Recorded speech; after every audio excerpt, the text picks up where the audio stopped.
Assalamualaikum warahmatullahi wabarakatuh. Selamat pagi. Bagaimana kabarnya hari ini? Semoga tetap sehat dan tetap selalu berbahagia di rumah ya. Dan semoga juga puasanya lancar, tidak ada kendala apapun. Ketemu lagi dengan Ustadz Dwi. Ini ada sesuatu yang baru, yang nggak baru-baru juga sih. Bisa kalian lihat ya backgroundnya, mengingatkan sesuatu atau tidak? Iya, ini Ustadz Dwi sedang di ruangannya Ustadz Dwi, di ruang bimbingan dan konseling. Kenapa kok Ustadz Dwi di sini? Ya, kepengen buat videonya di sini. Seperti itu ya. Nah, kalau ketemu lagi dengan Ustadz Dwi di sini, berarti akan ada hal-hal yang akan kita bahas nanti. Nah, apa itu hal-hal yang akan kita bahas nanti atau materinya hari ini apa? Tetap stay tune ya, tunggu di channelnya Ustadz Dwi. Baik, jadi yang akan Ustadz Dwi bahas kali ini adalah bagaimana cara kita untuk belajar di masa-masa seperti sekarang ini. Kenapa kok Ustadz Dwi mau membahas materi tentang itu? Ya, karena kita berada di situasi yang sangat-sangat berbeda daripada situasi-situasi sebelumnya. Jika sebelumnya kita belajar di sekolah, kemudian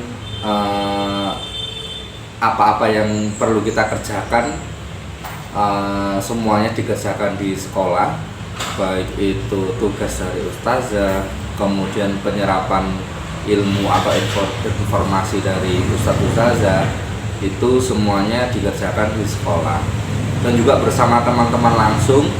Jadi ada aktivitas komunikasi di sana secara sosial.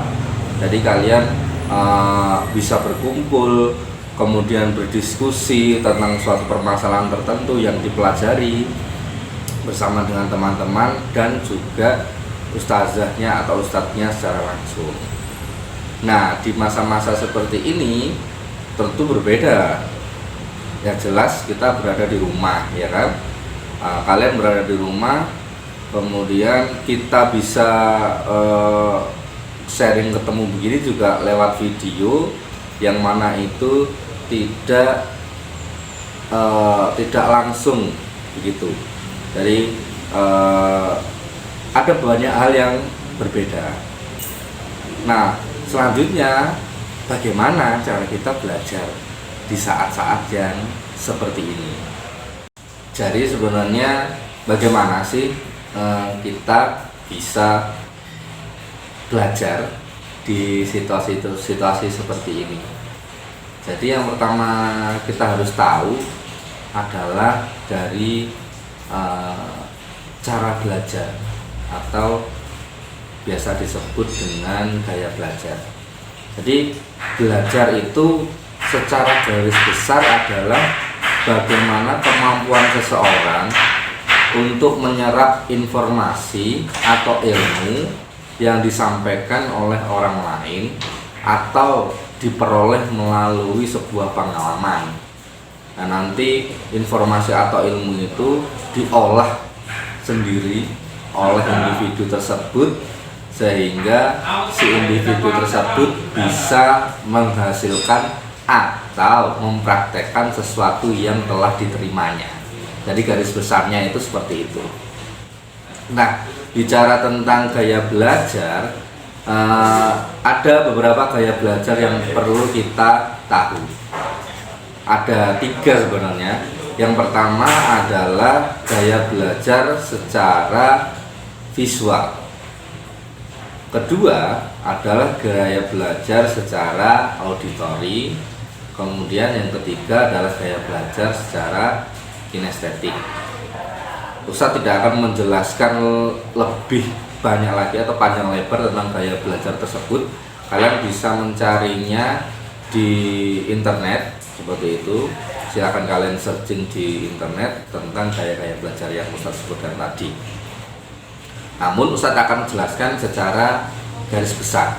Jadi gaya belajar visual itu menitik beratkan pada bagaimana seseorang itu bisa memperoleh informasi atau mengelola informasi secara maksimal dengan visual atau apa yang terlihat, seperti itu. Kemudian auditori, bagaimana seseorang bisa memperoleh ilmu atau informasi secara maksimal dengan cara dari audio atau pendengaran atau suara, seperti itu. Dan yang ketiga adalah kinestetik. Jadi bagaimana kemampuan seseorang untuk menyerap ilmu atau informasi secara maksimal melalui pengalaman secara langsung. Nah, ini setiap orang berbeda-beda. Ada yang gaya belajarnya secara visual. Visual ini bisa berupa video, berupa gambar, berupa cuplikan-cuplikan, seperti itu. Ada gaya belajarnya yang auditori, berarti melalui ceramah bisa, atau melalui suara-suara yang pernah didengar, seperti itu. Kemudian yang terakhir kinestetik. Kalau kinestetik ini pengalaman belajar secara langsung. Jadi misalnya bagaimana cara membuat kopi, dia akan lebih maksimal penerimaannya, penyerapan informasinya dengan cara praktek langsung, seperti itu. Nah, dari 3 gaya belajar tadi, baik visual, auditori maupun kinestetik, sebenarnya bisa dikombinasikan dari ketiganya. Maksudnya seperti ini. Jadi mungkin ada seseorang atau individu yang cara belajarnya tidak hanya pada satu hal itu saja. Jadi mungkin ada seseorang yang cara belajarnya audio visual, ada yang cara belajarnya audio kinestetik mungkin, atau gaya belajarnya visual kinestetik. Jadi semuanya bisa dikombinasikan, dan mungkin bahwa ada tiga-tiganya yang cara belajarnya mereka atau seseorang tersebut. Jadi mungkin bisa 2 atau bisa 3-tiganya. Jadi seperti itu ya. Nah, cara tahunya saya ini gaya belajarnya apa ya, tentu saja melalui pengalaman yang telah kalian dapatkan selama ini. Tentu kalian mulai dari belajar yang bisa kalian ingat, mungkin dari SD ya, dari SD 6 tahun, kemudian ditambah lagi ke SMP yang kelas 7, berarti sudah 7 tahun belajar yang mungkin kalian ingat. Kelas 8 berarti sudah 8 tahun belajar, kemudian kelas 9 juga sudah 9 tahun belajar. Nah, dari pengalaman-pengalaman tersebut kalian lebih mudah menyerap ilmu atau informasinya dari yang mana. Nah, kan setiap ustadz-ustazah atau guru-guru pasti punya caranya sendiri-sendiri. Ada yang mau mengajarkan sesuatu dengan video, ada yang mau mengajarkan sesuatu melalui ceramah, ada yang mau mengajak untuk belajar lewat langsung praktek aja. Nah, kalian tentunya sudah bisa mengira-ngira sendiri gaya belajar kalian sebetulnya apa. Kembali lagi ke topik, apa yang bisa kita lakukan atau cara kita belajar di masa-masa seperti ini itu apa aja.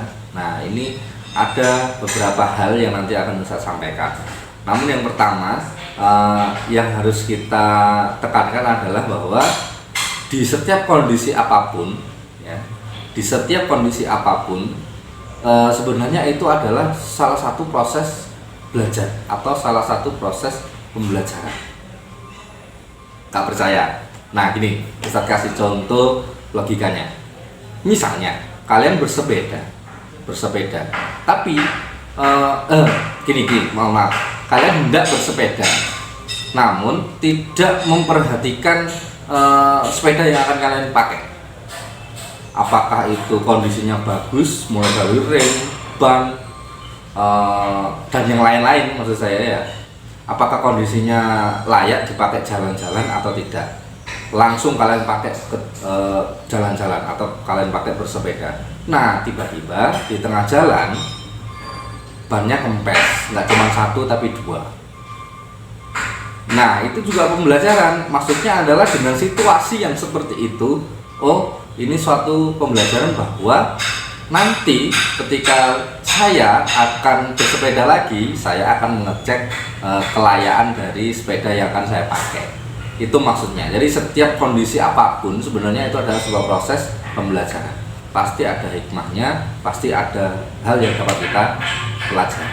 Nah, dalam hal kondisi yang seperti ini yang kalian belajarnya tentu di rumah ya. Tentu setiap kegiatan apapun kalian lakukannya di rumah, mungkin juga bosan dan mungkin juga bikin jenuh dan bikin stres, tapi Ustadz sudah memberikan video di pertemuan sebelumnya tentang bagaimana cara mengatasi stres saat masa pandemi COVID seperti ini. Nah, ini pada saat-saat seperti ini sebenarnya termasuk hal yang menguntungkan loh. Ketika kalian belajarnya full di rumah, jadi nggak ada batasan, ya kan? Kalau di sekolah mungkin ada aturan-aturan tertentu yang harus kalian jalani dalam kegiatan belajar mengajar di sekolah. Nah, ini kalau di rumah nyantai aja, fleksibel ya kan? Itu juga rumah-rumah kalian ya kan? Mungkin ya hanya ada aturan yang di rumah aja, yang mungkin tidak sekompleks dan sebanyak yang ada di sekolah. Jadi itu salah satu keuntungan yang sangat utama. Kemudian di masa-masa yang seperti ini tentu belajar melalui cara yang berbeda. Oke, ketika orang zaman dulu belajarnya selain dari ustadz-ustazahnya atau guru-gurunya atau dari orang lain, ditopang dengan buku. Kalau sekarang mungkin itu sudah bergeser ya, jadi bukunya sudah berpindah, ya kan? Bukunya sudah berpindah ke gadget atau gawai kalian masing-masing. Kenapa kok bisa bukunya berpindah? Ya jelas saja, apa yang tidak bisa kalian cari di gadget kalian. Saya rasa semuanya pasti bisa dicari di situ. Dan hampir semuanya ada jawabannya. Ya, kecuali takdir ya. Takdir itu ya misteri ilahi ya. Itu kekuasaannya Allah. Jadi semua hal bisa kalian dapatkan melalui gadget kalian dengan bantuan internet. Nah, di masa-masa seperti ini karena internet sangat penting, jadi kalian bisa belajar dari internet. Kita bisa bertatap muka secara online begini juga melalui bantuan dari internet. Nah, sebagai contoh, salah satu contohnya misalnya ada pelajaran atau mata pelajaran tertentu yang kalian kurang bisa kuasai. Mungkin kalian bisa menguasainya lebih dengan bantuan dari internet. Jadi mungkin bisa mencari tutorial video tentang suatu pembelajaran tertentu, atau mencari sumber referensi dari mata pelajaran tertentu itu di internet. Jadi bagaimana belajar di masa-masa seperti ini? Yang pertama adalah dengan menggunakan internet. Apakah cuma hanya internet aja? Ya tentu juga tidak ya.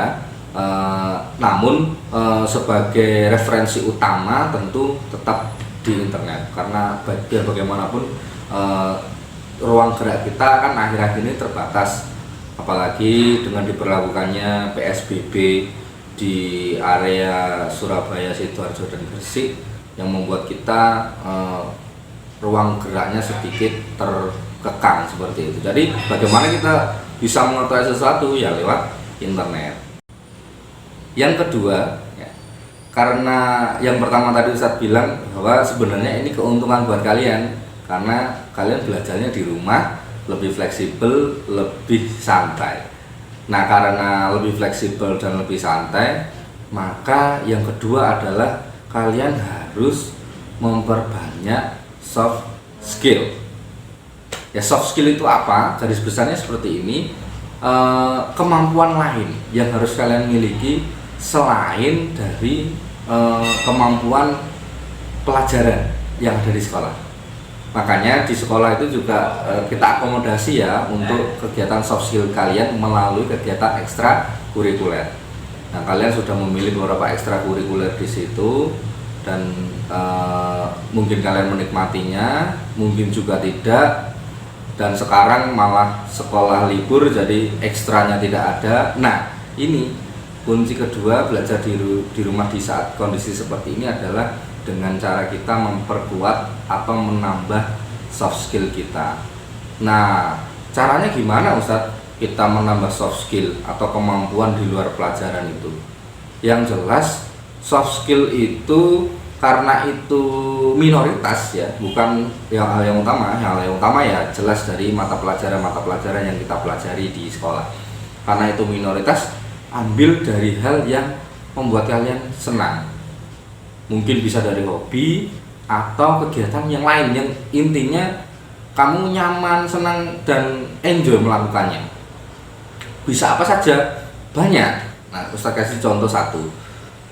Mungkin kalian hobi bernyanyi, ya mungkin ya, ini mungkin loh, mungkin hobi bernyanyi. Nah, kenapa enggak dengan menyalurkan hobi itu di rumah dengan cara yang seperti ini? Kalian rekam video, kalian mengcover lagu tertentu, kemudian mungkin bisa kalian upload ke sosmed kalian, kemudian kalian juga dapat tanggapan kan pastinya dari sosmed kalian, ada wah ya keren, oh bagus, kurang ini kurang itu. Nah, dari komen-komen itu atau feedback yang kalian dapatkan setelah kalian upload itu mungkin bisa dipakai pembelajaran lagi. Oh ternyata kurang ini, oh ternyata kurang itu. Kemudian satu contoh lagi, ini Ustadz Dwi suka dengan edit foto ya. Nah, karena suka dengan edit foto, maka Ustadz Dwi mulai menggeluti itu dengan memperbanyak soft skill di editing foto melalui belajar Photoshop dan sebagainya. Nah, walaupun nggak mahir banget, tapi akhirnya bisa sedikit demi sedikit. Nah, itu juga salah satu menyalurkan hobi kita atau salah satu minat kita juga, dan itu juga soft skill. Nah, kenapa kok memperbanyak soft skill? Nah, soft skill ini bisa diperlukan di kemudian hari. Di kemudian hari maksudnya seperti apa Ustadz? Nah, maksudnya seperti ini. Misalnya kalian sudah di SMA, kemudian ketika kalian SMA kalian aktif di OSIS misalnya.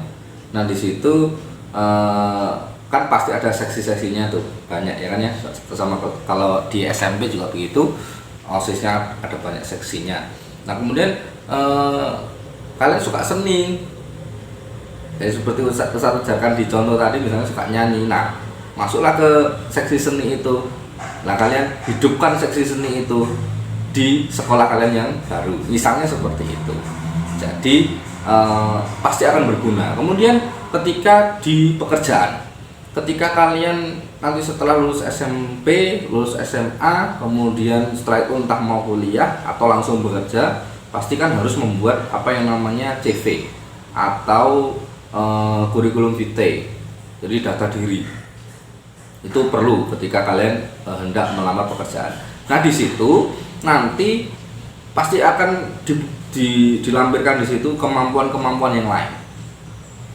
Ketika kalian punya banyak kemampuan yang lain, tentu itu jadi nilai yang positif. Selain kalian misalnya lulus dari sekolah A, B, C dan kawan-kawan dengan nilai yang A, B, C dan lain-lain, tapi kalian punya nilai plus, kalian punya soft skill tertentu. Misalnya seperti Ustadz Dwi di editing foto, oh itu soft skill. Kemudian kemampuan mahir Microsoft Word, kemampuan mahir di Microsoft Office misalnya, ditulis di situ. Kemampuan bisa bernyanyi, ditulis itu bisa jadi nilai plus di mata perusahaan atau tempat kalian yang akan tuju untuk bekerja. Selanjutnya yang terakhir adalah kita harus selalu membuka diri kita untuk belajar hal-hal yang baru. Ini juga salah satu yang sangat penting juga. Jadi selama kita di rumah dengan kefleksibilitasan kita dari kesantaian kita, ya, nyantai banget di rumah, belajarnya juga harus banyak, dalam artian kita membuka diri untuk belajar hal-hal yang baru. Apa aja sih Ustadz maksudnya belajar hal yang baru itu? Ya banyak. Ini contoh ya. Misalnya ketika kalian di rumah, ibu kalian memasak sesuatu. Nah ini baik perempuan maupun laki-laki boleh loh itu belajar dengan ibu kalian di rumah untuk memasak. Lah kenapa Ustadz kok laki-laki dan perempuan boleh? Ya harus. Kalian kan nggak selamanya tinggal dengan orang tua nantinya, iya kan? Selama proses nggak tinggal dengan orang tua, apakah sudah menikah atau belum, kan juga kita belum tahu nantinya, ya kan? Mungkin kos atau mungkin kita di perantauan dan kita hidup sendiri, ya kita perlu itu contoh kecil. Kemudian banyak hal yang lain, entah itu bagaimana kita bantu ayah atau membantu bapak memperbaiki motor atau mencuci motor dan sebagainya. Itu banyak hal yang baru yang harus kita pelajari, karena nantinya juga akan penting untuk kita. Ya seperti Ustadz bilang tadi, nggak selamanya loh kita itu hidup bersama orang tua. Nantinya kan kalian juga akan proses menjadi dewasa, kemudian berumah tangga, berkeluarga, punya istri, punya anak dan sebagainya. Ya kalian harus punya hal-hal tertentu ya, dalam tanda kutip, yang bisa kalian miliki ketika kalian nanti sudah dewasa seperti itu. Dan itu tidak menutup kemungkinan dari yang memasak itu tadi, karena kan juga sekarang banyak tuh chef yang laki-laki kan seperti itu. Justru mungkin juga banyak juga kakak-kakak kalian yang perempuan malah nggak bisa masak. Dan nanti kedepannya seperti apa kalau kita hanya menggantungkan dari orang yang berjualan terus kan, apa iya nanti banyak orang yang tetap berjualan dan sebagainya kan, seperti itu. Maksud saya ketika kita bisa sendiri, ya itu why not, kenapa tidak, dan itu positif. Makanya kalian harus benar-benar membuka diri secara ikhlas untuk belajar banyak hal yang baru, dan tidak perlu belajar yang rumit, cukup yang sederhana. Salah satunya adalah membantu memasak atau membantu ayah memperbaiki motor, memperbaiki TV, memperbaiki lampu, memperbaiki listrik dan sebagainya, karena itu salah satu hal yang cukup penting. Baik, jadi kesimpulannya pada pembahasan hari ini adalah bagaimana sih kita belajar di rumah di situasi yang seperti ini atau menghadapi masa pandemi COVID-19 seperti ini. Yang pertama tadi bisa Ustadz simpulkan ya. Yang pertama adalah karena ini belajarnya kalian di rumah, jadi lebih fleksibel, lebih santai, dan referensi atau sumber referensi yang paling utama adalah dari internet. Kemudian yang kedua adalah kita harus memperbanyak soft skill. Soft skillnya bisa dari hobi, minat, ataupun hal-hal yang kita sukai. Nah karena soft skill itu juga salah satunya cukup penting nanti untuk kegiatan kalian di selanjutnya selain kegiatan belajar mata pelajaran yang ada di sekolah.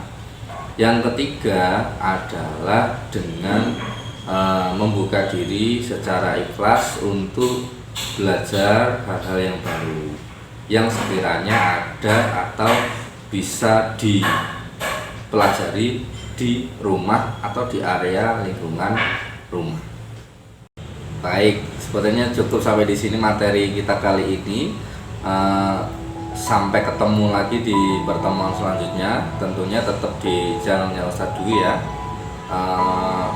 Dan apa yang akan kita bahas di pertemuan selanjutnya ya tentu masih Ustadz Dwi rahasiakan biar itu jadi misteri.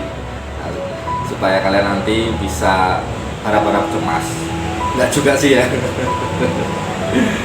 Baik, terima kasih atas atensinya kalian pada hari ini sudah menonton video yang Ustadz Dwi tayangkan barusan, dan kita akan ketemu lagi di pertemuan selanjutnya. Assalamualaikum warahmatullahi wabarakatuh.